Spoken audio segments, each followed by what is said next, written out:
This episode of Nuptial Sports is brought to you by Stubbs Barbecue Sauce.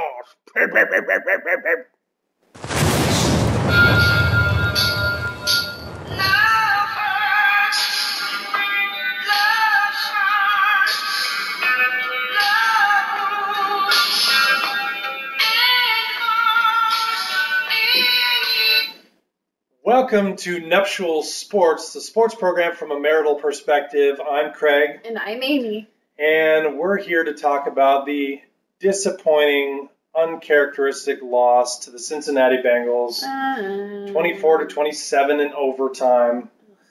What a downer. Yeah, no more overtime. I can't even handle overtime. Oh, I know. Well, this is getting ridiculous. It's a very uncharacteristic year. It just seems to me like from the Super Bowl until now, we get into those fourth quarters where we're leading, which, by the way, in the 3 games that we lost, we were leading in the fourth quarter, and we couldn't hold it. Yeah. That is not the Seahawks we know and love. No, the Seahawks we know and love would also head into an overtime and win. Oh, yeah, first drive, Russell Wilson, boom, done. Deep, over. Done. Yeah, we just moved around too many pieces.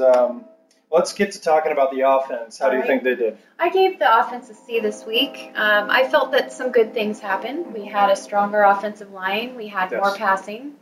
Mm-hmm. We had good old Curse and Baldwin out there, showing that they are better than mediocre. Consistent. That's some old school stuff. Yeah. Graham, only 3 catches, 30 yards. Obviously, it's not his fault. It's Bevel's offense. Yeah, offensive coordinating was horrible to me. I mean, let's use the guy we traded one of our best linemen for. Let's use him, and let's start passing the ball on first down. Exactly. We have gotten so predictable on offense. I kind of feel bad for Graham because on the Saints, he was catching like 100-yard games, multiple touchdown games, and we brought him over here, and he's like a blocking guy who catches the ball 3 times. He's such a big target. He's athletic. Such a big target. Get him the ball. Get him the ball. Thomas Rawls. Yeah, Rawls. Big game. Royce. Yeah. Rawls to the How do you feel about Thomas? Thomas Rawls was fantastic this game. He's a little guy. I mean, he's compared to any of us, he's baby large, beast. But baby beast mode. Yeah, beast mode. But fantastic game. I mean, he ran for 169 yards, yeah. And 69 of that was his long TD run. That was pretty cool. That was brilliant. Yeah, mini beast. Yep. Let me ask you a question about Marshawn.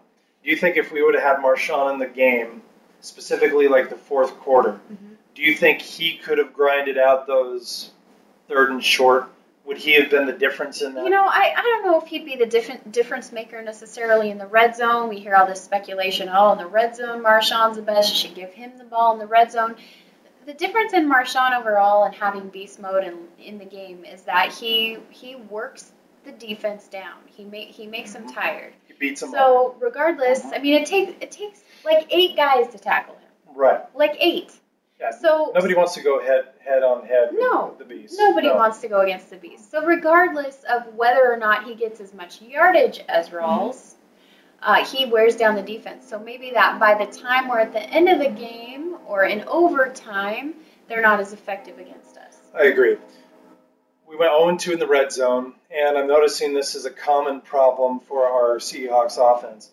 I can't even think of a single time where they've scored a touchdown in the red zone. It's been 20 plus. Yeah, there's something really scary to our offense about the red zone. Right. I mean, the rest of the offense, midfield, backfield, all that seems to be working okay. But it's like once we get down there, we have flashbacks to the New England Super Bowl. And we get timid and I don't want to pick the ball up. No inside slants ever. No, ever. Yeah. So, yeah. Anyway, I agree. I would give the offense a C. Yeah. Luke Wilson pretty quiet this week. Same with Lockett. Tyler Lockett did pretty well. Wilson sacked again 4 times. Still, though, he's tremendous. I really applaud him on his ability to escape. If we didn't have him as our quarterback right now, we would be toast. Tavares Jackson, we'd be done. No one can run like him. And let's face it, if they put him in charge of the game, let him make the play calls, every time he changes the call, something great happens. I agree. Yeah. Let's make Russell Wilson our offensive coordinator. And now, words of wisdom from Steve Largent. It's frustrating to lose. This has been words of wisdom from Steve Largent. Now it's time to talk defense and special teams. Amy, what would you give the defense? The defense this week gets a C for me. I thought their performance was good. It's just kind of that lackluster. Mm-hmm. You don't see the excitement. There's not a lot of swagger left. Right. Well, and I think if you look at Sherman, just individually Sherman, I mean, where's the smack talk, trash talk? Where's the confidence? Where's the swagger? It's not there, and I think that's the key component that's missing. They just don't seem like they're having fun, like they're intimidating the offenses in the league. Well, I kind of get the sense that Sherman loves playing the corner, and I kind of get the sense that because they're struggling a bit on defense as compared to previous years, having to move around and sort of cover other areas he's really good at. But I feel like before they all had their area really well covered, and they were able to just go in there and have fun, and now they're kind of having to make some shifting. Yeah, I mean, how much of that do you think is Williams and his inability in this last game to cover? Yeah, that was hardcore. I really miss Byron Maxwell. Right. I think he was more crucial than we thought, we think. Yeah, I mean, definitely I'm glad Cam came back when he did, because this game he was really crucial in tackles. Yeah, he led the team in tackles. Yep.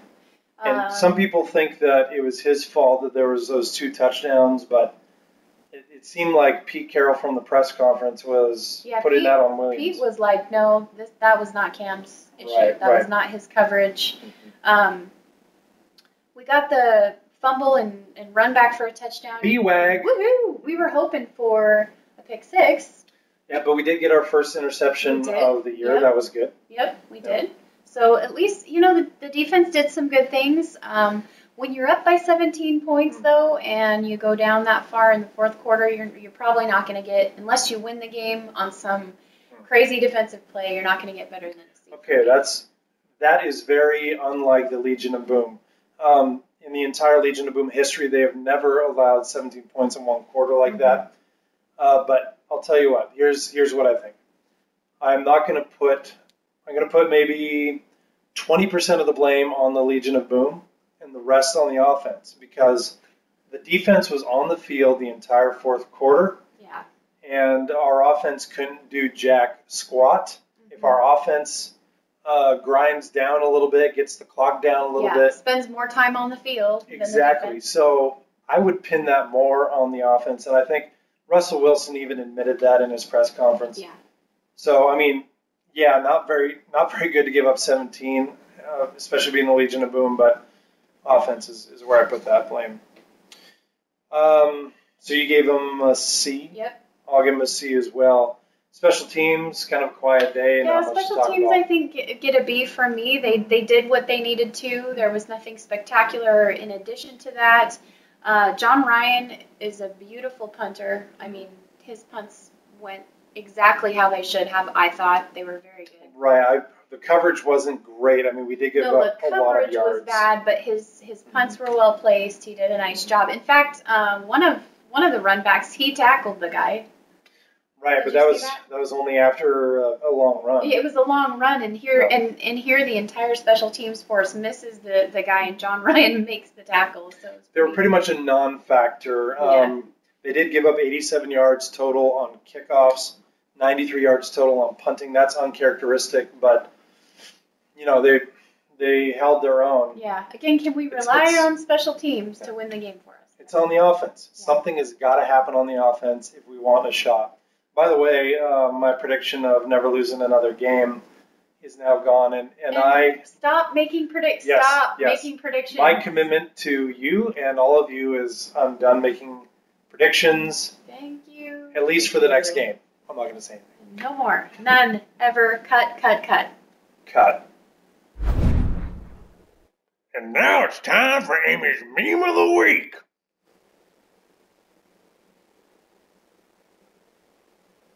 I'm gonna flash myself to forget I saw that. Meme of the week. What a pungent smell. Burning my nostrils.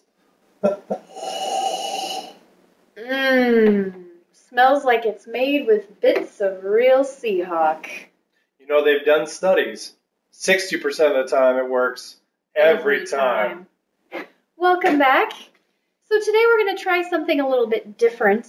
We would like to know what your deflated moment of the game was. We're not going to give you options. We just want to know. Pick a moment, any moment. Let us know. Do it.